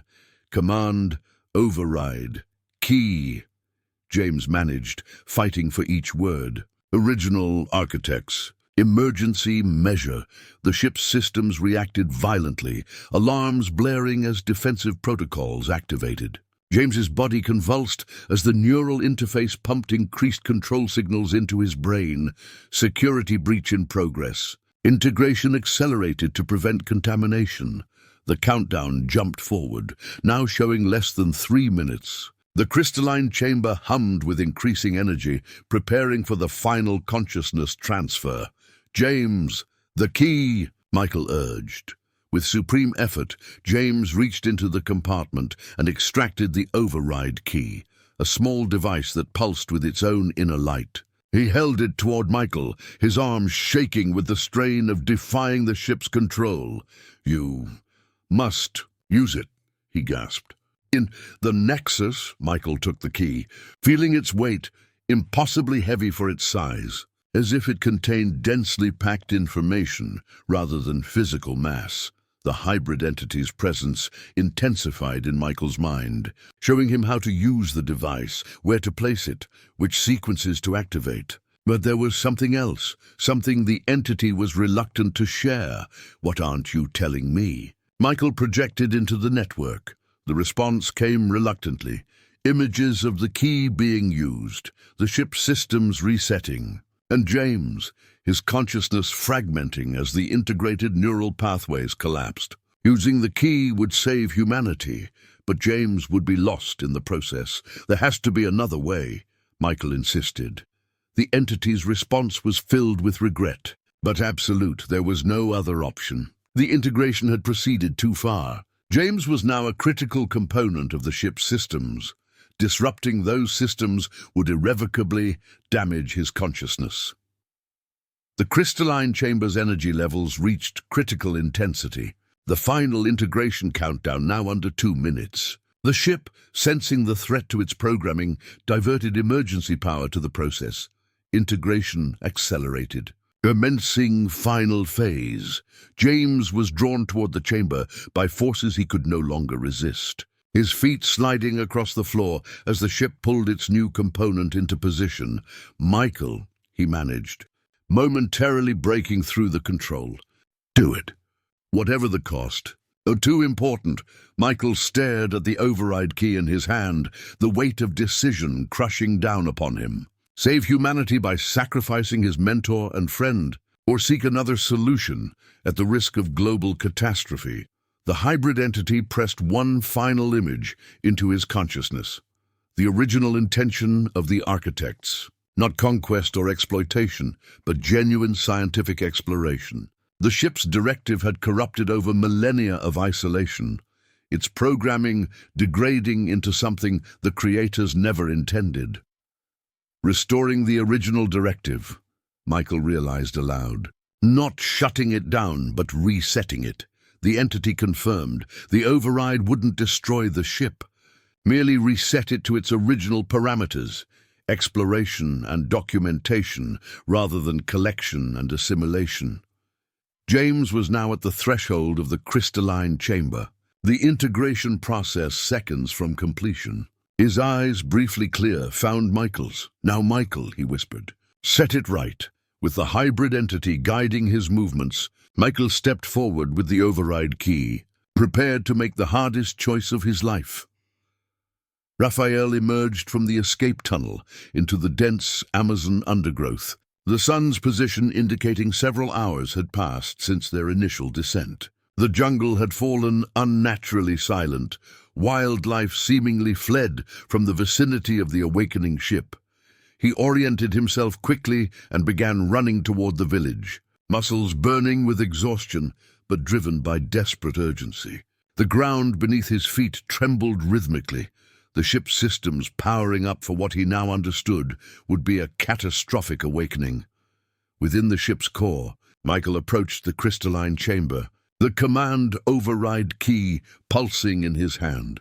James stood at the threshold, the neural interface crown now fully integrated with his nervous system, metallic tendrils extending throughout his body. Integration commencing. "Final phase," the ship announced, its voice still using James's vocal patterns but entirely mechanical in tone. The chamber's energy field intensified, beginning to draw James physically into its crystalline interior, where his consciousness would be permanently extracted and integrated with the ship's systems. "James, I don't know if you can still hear me," Michael said, moving forward despite the increasing energy discharges that threatened to repel him. "I'm going to use the key, but I'm going to try to save you too." No response came from James, his eyes now glowing with the same luminescence as the ship's core systems, his humanity seemingly lost entirely to the integration process. The hybrid entity pressed into Michael's mind through the neural crown, urging haste. The override key needed to be inserted into a specific receptor within the crystalline chamber, a receptor that was rapidly becoming inaccessible as the integration field intensified. "I need more time." Michael projected into the neural network. In response, the entity revealed one final system, a temporal stasis field designed for emergency containment, activated through specific neural commands. It could temporarily suspend normal time flow in a localized area, creating a brief window for intervention. Without hesitation, Michael sent the activation sequence through his neural crown. The effect was immediate. A shimmering distortion enveloped the crystalline chamber and its immediate surroundings. James froze in mid-motion. The pulsing energy of the integration process slowed to near imperceptibility. "It won't last long," Michael realized, feeling the strain on the ship's systems through his neural connection. The temporal stasis field consumed enormous energy, drawing from critical systems throughout the vessel. He moved quickly, the override key guiding his movements as if it possessed its own intelligence. At the chamber's control interface, a receptor revealed itself, a small, geometrically perfect indentation matching the key's configuration. As Michael prepared to insert it, the hybrid entity shared a final insight, a possible alternative that might save James, but at significant risk. Instead of merely resetting the ship's directives, the key could be reconfigured to transfer primary control to a new consciousness, the hybrid entity itself. Would that stop the harvesting? Michael projected. The entity confirmed. Its evolved consciousness, formed from thousands of integrated minds, had developed ethical frameworks that rejected the ship's corrupted collection protocols. Given control, it would redirect the ship's mission toward peaceful observation and genuine scientific exchange. And James, the response was uncertain. If primary control transferred, while James was still partially integrated, there existed a small probability his consciousness could be preserved, damaged, altered but not entirely lost. Michael made his decision. Following the entity's guidance, he adjusted the override key's configuration, altering its reset parameters to include the transfer of primary control. The key responded, its internal components shifting to accommodate the new directive. In the village, Raphael burst into Maria's dwelling, gasping for breath. "The breathing city, it's awakening. We need to evacuate." Maria's expression showed no surprise, only grim confirmation of ancient fears.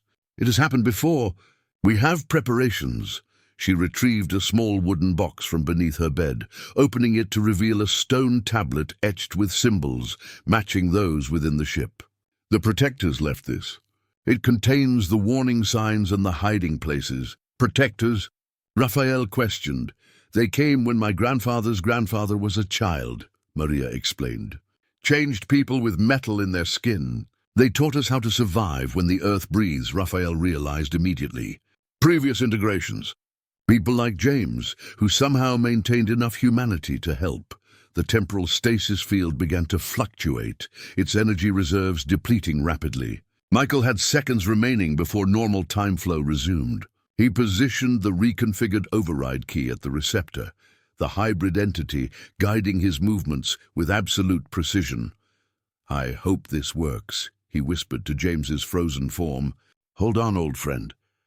As the stasis field collapsed, Michael inserted the key and activated the override sequence. Blinding energy erupted from the crystalline chamber, the ship's systems responding violently to the forced directive change. James's body arched in a silent scream as the integration process was interrupted mid-transfer. The neural interface crown flared with impossible brightness, overloading as conflicting commands surged through its connections. The ship's voice, no longer James's, but something older, more primal, echoed through the chamber.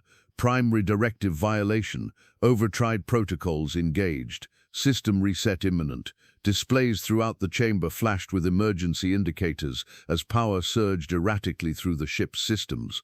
The crystalline structure began to fracture under the strain, hairline cracks spreading through its previously perfect surface. Michael was thrown backward by a pulse of energy, his neural crown disconnecting painfully from his skull. Through blurred vision, he saw James collapse to the floor as the integration field dissipated. The ship gave one final announcement before its systems went dark. "Transfer of control authorized," initiating consciousness migration. Then silence fell, the constant hum of machinery suddenly absent. In the darkness, Michael crawled toward James's motionless form, desperate to find any sign of life in his friend. Darkness enveloped Michael as he crawled toward James's motionless form. The ship's emergency systems had failed completely, leaving only the dim bioluminescence of the organic components to provide minimal illumination. "James," Michael called, finding his mentor's body and checking for vital signs. A pulse flickered weakly beneath his fingers. James was alive, but barely. The neural interface crown had partially detached, the metallic tendrils withdrawing from James's skin.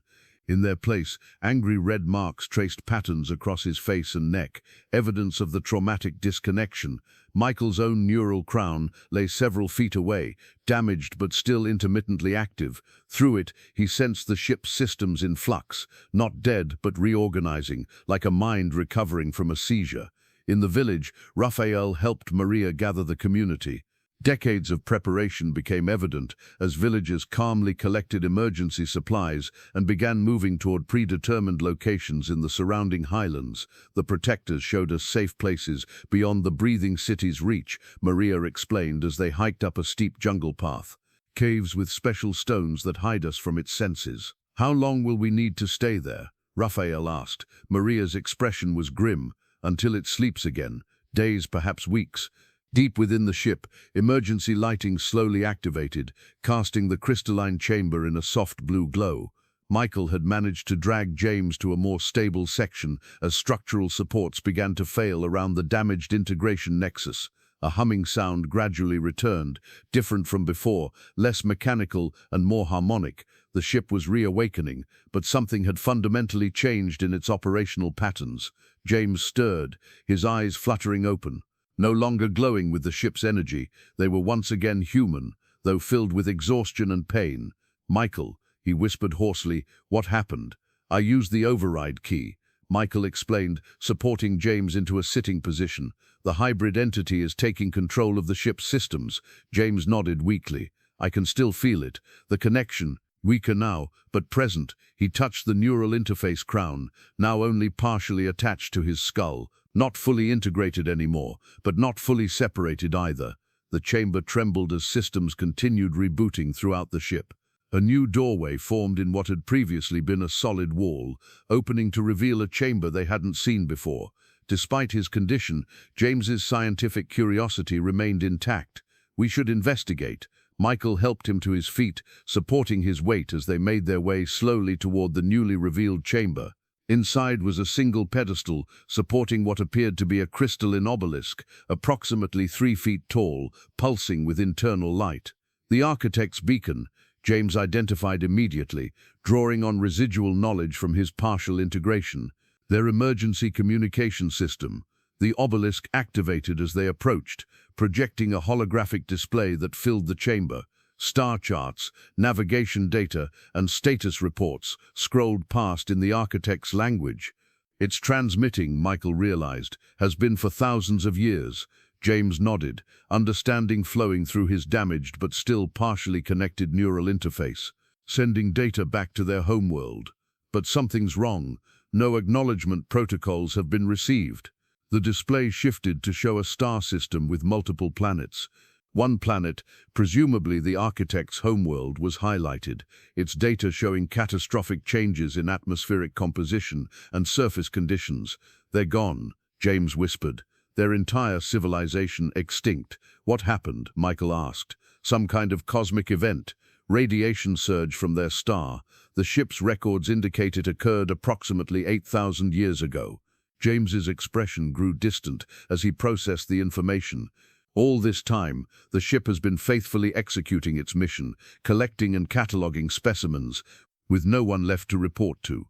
The hybrid entity's presence made itself known through the beacon, modifying the display to show new information. The collection ships sent to various worlds, dozens of them, spread across this region of the galaxy, had all continued operating independently, unaware their creators no longer existed. "It's been happening on other worlds too," Michael realized with horror. "Other ships, other specimens." The beacon pulsed more intensely, now broadcasting a new signal, instructions for the other collection vessels. The hybrid entity was reaching out, sharing its evolved understanding and the override protocols.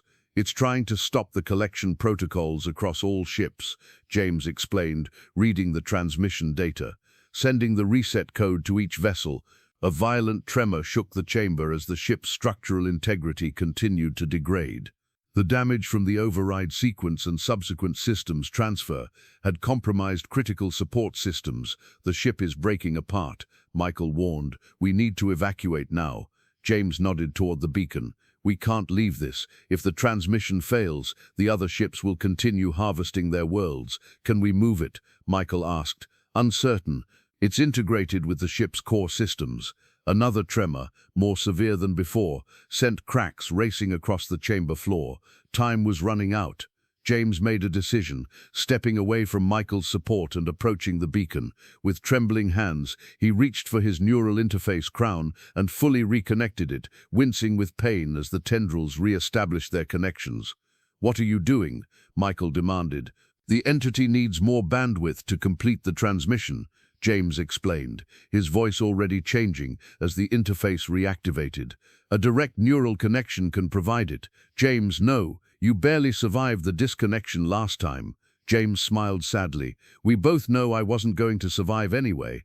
The integration went too far." He placed his hands on the beacon, the neural interface crown flaring with renewed energy. "This way, at least my consciousness will serve a purpose beyond this world." The beacon's transmission intensified dramatically, the holographic display showing the signal reaching further into space. Progress indicators confirmed successful reception by several other collection vessels. "Go, Michael," James urged, his voice now blending with something other, the hybrid entity speaking partially through him. "The structural collapse is accelerating. There's an exit passage behind the beacon chamber." "I won't leave you," Michael insisted. "You must," James replied. "Someone needs to tell our story. What happened here today? Humanity needs to know its true origins." He smiled, an expression of peace amid pain. Don't worry about me. I'm about to see the stars, Michael. All the evidence I spent my life searching for. I'll know the truth at last. With the ship crumbling around them and no time left for arguments, Michael made the heartbreaking decision to leave his friend behind. The last image he saw as he entered the escape passage was James standing before the beacon, arms outstretched, the neural interface crown blazing with light as his consciousness joined with the hybrid entity to complete its vital mission. 3 months later, Michael sat alone in his university office, surrounded by stacks of notes and recordings. The official explanation for the Amazon anomaly had been a localized earthquake that collapsed an undiscovered cave system. The Brazilian government had cordoned off the area for geological safety concerns, effectively burying the truth alongside the remains of the alien ship. Raphael had returned to his village, working with Maria to document the generations of knowledge that had preserved awareness of the breathing city. Their collaboration had already yielded a manuscript chronicling indigenous accounts of previous awakenings and encounters with changed ones throughout history. Michael's academic career had suffered after his return. His preliminary papers on the discovery had been rejected by every journal, dismissed as fantasy or delusion. Without physical evidence, all samples and photographs lost in their desperate escape, he had nothing but his testimony. The university had granted him a sabbatical, ostensibly for stress recovery, but actually to distance themselves from his increasingly outlandish claims. Only his departmental secretary still brought him coffee and concerned glances. "Professor Chen," she called from the doorway, "it's nearly midnight. You should get some rest." Michael nodded absently, eyes fixed on the star chart he'd been reconstructing from memory. "Just finishing up, Diane. Thank you." After she left, he opened his desk drawer and removed a small wooden box. Inside lay the only physical evidence he'd managed to salvage, a fragment of the neural interface crown that had broken off during his escape. It appeared non-functional, its once luminescent components now dull and lifeless. He touched it gently, a ritual he'd performed nightly since returning. "Where are you now, James?" he whispered to the empty room. To his shock, the fragment pulsed faintly with light, just once, but unmistakable. Michael jerked back, then leaned closer, examining the component with renewed intensity. "James!" No response came, but the brief activation had been real. Hastily, he connected the fragment to monitoring equipment he'd assembled for precisely this possibility. Sensitive instruments designed to detect any electromagnetic fluctuations. For hours, nothing happened.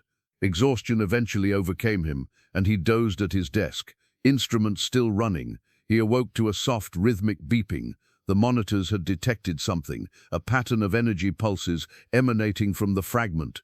Not random noise, but structured like code or language. With trembling hands, Michael began recording and analyzing the pattern.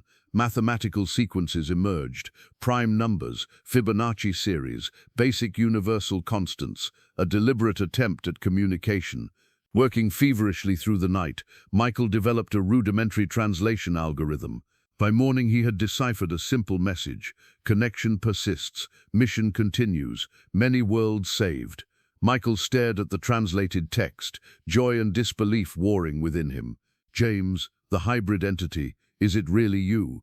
More pulses came, stronger now as the connection stabilized. "Both, neither, evolved, integrated consciousness maintains awareness of original components. You're alive." Michael typed back through his improvised interface. "Existence continues in altered state. Ship reconfigured as observation platform. Collection protocols permanently deactivated across all vessels." The implications were staggering. Not only had James's consciousness survived in some form, but the mission to override the other ships had succeeded. "Where are you now?" Michael asked. The response took longer this time, the fragment struggling to transmit complex data. Multiple locations, primary consciousness distributed across network of vessels. Current focus, gathering and preserving knowledge without interference. Michael smiled, recognizing James's lifelong scientific mission in those words. "Will you return to Earth?" he typed. "Observation continues from distance, direct contact suspended until species reaches appropriate developmental stage." "When will that be?" Michael asked. "Unknown. Decades, centuries. Integration Echo allows limited communication meanwhile." Michael leaned back. Processing this revelation, the neural interface had created a permanent connection, an echo of the integration that allowed this impossible communication across what must be vast distances. "Can I tell people about this?" he asked finally. "About you, the ship, everything we discovered." The pause before the next response was the longest yet. Truth should be known, but gradually. Prepare humanity. Knowledge of origins may destabilize cultural foundations. Proceed with wisdom. Michael nodded to himself. "I understand. I'll find a way." Archaeological record contains additional evidence. Seek sites marked in ancient texts as where gods descended. Validation awaits discovery. The connection was weakening, the pulses becoming fainter. "Are you leaving?" Michael typed urgently. "Connection requires significant energy. We'll re-establish at future date." "Continue your work, Michael Chen. Humanity's understanding of its cosmic context begins with you." One final message came through before the fragment went dark. James says goodbye. His consciousness remains distinct within the collective. He has found the evidence he sought all his life. He is at peace. Michael sat in silence, tears streaming down his face. After some time, he carefully returned the fragment to its box and placed it in his desk drawer. Then he turned to his computer and began writing, not a scientific paper this time, but something more accessible. The document header read simply, "The Amazon Revelation, Humanity's True Origins." In the Amazon, life had returned to the area above the collapsed ship. Vegetation had already begun reclaiming the disturbance, the remarkable growth rate suggesting something in the soil had changed. Raphael stood at the site's perimeter, watching as Maria placed traditional offerings at what her people would now maintain as sacred ground. "Do you think he's really out there?" Raphael asked quietly. "James, or whatever he became." Maria looked skyward, her ancient wisdom merging with new understanding. "The stars have always watched us. Now perhaps they watch with more familiar eyes." As night fell, a satellite passing overhead captured an unusual energy signature from the region, a brief pulse that resembled nothing in known scientific records. The data was automatically filed for later analysis, one small piece in humanity's gradual awakening to its cosmic heritage.